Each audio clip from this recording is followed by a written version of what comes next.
길에 떨어져 터진 벗지들을 보면 올려다보지 않아도 내가 지금 벚나무 아래를 지나가고 있다는 것을 안다. 등 뒤에서 울음소리가 들리면 돌아보지 않아도 그것이 이별이라는 것을 안다. 보지 않아도 알 수 있는 것들은 어디에나 있다. 우리 시인 심재휘님의 말입니다. 작은 벚나무 열매 벗지가 터진 것을 보면서 벚나무를 그려볼 수 있고, 울음소리를 들으며 우는 이의 이별을 아는 그 밝음, 이것이 영성이 아닌가 하는 생각을 하게 됩니다. 기도하는 우리가 더욱 밝게 알게 되기를 바라면서 신 앞에 머무는 시간, 저녁 기도를 시작합니다.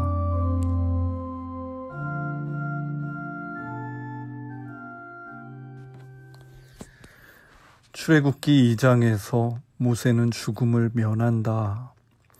오묘한 과정이 있었다. 엄마 요게벳은 아들을 나일 강가에 버리라는 왕의 명을 어기고 아들 모세를 3개월간 숨기는 데 성공한다. 하지만 거기까지였다. 갓난아이의 울음소리는 주파수가 달랐고, 건너편 집들에선 금세 요게벳이 아이를 숨기고 있다는 소문이 돌았다. 소문이 말처럼 달려 퍼지자 요게벳은 역청과 진액을 겹겹이 바른 갈대 상자에 3개월 된 모세를 넣어 강가에 띄운다. 제 손으로 만든 관에 아이를 넣어 강가에 띄우는 엄마의 마음은 이 부조리하고 폭력적인 세상에 갈기갈기 찢어져 죽은 것이나 다름이 없었다. 쓰러진 요게벳을 대신해 그 바구니 곁을 지킨 건 누이였다. 엄마 곁에서 아이를 보며 활짝 웃었던 누이의 얼굴에 근심이 깊다. 이때 한 여인이 등장하는데 바로의 딸이다. 히브리 남자아이는 모두 강에 던져 죽이라 명한 이의 딸이 강가에 버려진 히브리 남자아이를 보고 긍휼한 마음을 느낀다. 바로의 명을 거역할 방법이 없었던 이집트 땅에서 이를 정면으로 거역한 한 사람은 다름 아닌 그의 딸이었다. 딸은 아이를 아들로 맞아들이며 물에서 건졌다 하여 모세라 한다. 마침 누이가 바로의 딸에게 히브리인 유모를 데려오겠다는 제안을 함으로써 요게벳은 아들에게 다시금 젖을 물리게 된다. 요게벳은 다시 아들을 품에 안고선 행복했을까? 누이는 다시 모세를 보며 한박 웃음 지을 수 있었을까? 바로의 딸은 모세를 아들로 삼으며 잘생긴 아이가 사랑스러운 마음뿐이었을까? 신앙은 그렇게 간단해 보이지가 않는다. 신앙을 가진 인간이 살아가는 삶이 시대 안에 있기 때문이다. 어떤 인간도 마주한 현실과 시대와 무관한 존재일 수가 없지 않던가. 요게벳과 모세의 누이는 아이가 살았음에 안도했겠지만 결코 웃을 수 없었다. 내 옆에 있는 집들에서는 아이 잃은 엄마의 통곡이 여전했다. 한두 집만의 일이 아니었다. 이는 이스라엘 민족을 향한 이집트 왕의 집단적 학살 같은 것이었다. 온 민족이 고통과 두려움의 치를 떨며 서로를 경계하고 움츠러든 상황에서 모세의 구원을 축하해 줄 리도 없었고, 요게벳과 누이 역시 모세를 안고 한껏 찬양할 수 없었다. 바로의 딸이 보인 긍휼함도 이러한 시대적 맥락 안에서 바라보면 단지 우는 히브리 아기가 잘생기고 가여워서 순간적으로 아이를 구한 것이라 말할 수가 없다. 아버지의 무자비한 살인과 이에 속수무책으로 죽어가는 히브리인 아가들을 향한 긍휼함이 아니었을까? 그녀는 아버지를 변화시킬 수 없었고 그녀는 모든 히브리인의 아기를 구할 수는 없었지만 그날 나일강에서 마주한 그 아이만은 못 본 채 할 수 없었을 것이다. 히브리인들을 향한 속죄와 긍휼한 마음으로, 아버지를 향한 아픔과 절망으로 그 아이를 품지 않았겠는가. 그렇게 모세가 구원받았지만 세상은 여전히 고통과 신음으로 가득했다. 요게벳도 누이도 바로의 딸도 여전히 웃지 못하는 세상. 그들은 오히려 유일하게 살게 된 모세를 안고선 더 고통스러웠으리라. 신앙이 시대 밖에 있는 것이 아니라 시대 안에 있었기에 모세를 마주할 때마다 나일강에 던져진 아이들의 얼굴과 엄마들의 통곡이 사라지지 않았으리라. 요게벳과 누이와 바로의 딸의 위대함은 그러한 시대와 고통을 외면하지 않은 데 있을 것이다. 시대의 고통을 안고서 하루하루 버티는 그들의 삶이야말로 온몸으로 드리는 기도가 아니었을까. 우리는 코로나19로 온 세상이 신음하는 시대를 살고 있다.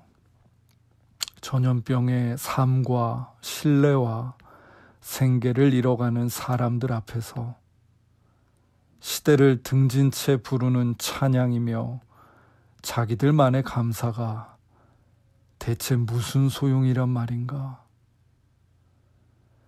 모세가 극적으로 살았어도 여전히 비통했던 그녀들처럼 오롯이 시대를 안고 아파하는 것이 신앙이 아닐까? 조심스레 생각해 보는 것이다.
하나님, 모세가 구원받는 것을 보면서도 쉬 감사할 수 없는 것은 온 세상이 아들을 잃고 여전히 통곡하고 있기 때문이었습니다.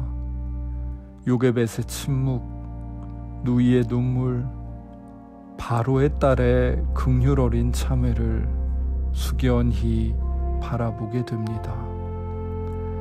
신앙은 이렇게 시대의 통곡과 고통의 일부가 되어 함께 비통해야 하는 것이 아니었습니까? 내 자식만 살아나고 내 가족만 건강하고 내 직장만 안정되면 괜찮다는 우리의 신앙은 대체 어디서 온 것입니까? 주님, 죄송합니다.